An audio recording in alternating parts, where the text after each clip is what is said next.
Tips nyaman beribadah. Pertama, ikuti arahan dari pembimbing dan mutawif. Kedua, mantapkan tata cara umroh. Ketiga, hafalkan doa-doa pilihan. Tips bugar saat ibadah. Pertama, perbanyak jalan kaki sebelum berangkat ke tanah suci. Kedua, kurangi kegiatan yang tidak perlu.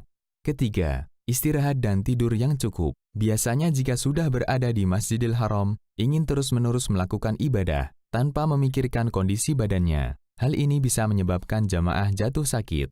Keempat, makan makanan bergizi, teratur, dan banyak serat. Kelima, membawa obat dan suplemen jika diperlukan. Tips menghindari sakit batuk. Pertama, banyak minum air zam-zam. Kedua, kurangi makanan berminyak. Ketiga, hindari minuman dingin.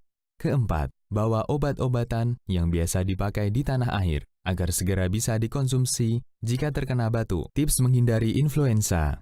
Pertama, imunisasi. Kedua, jaga kebersihan.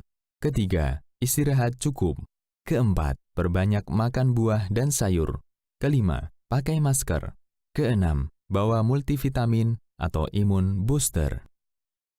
لبيك اللهم لبيك لبيك لا شريك لك لبيك إن الحمد والنعمة لك الملك لا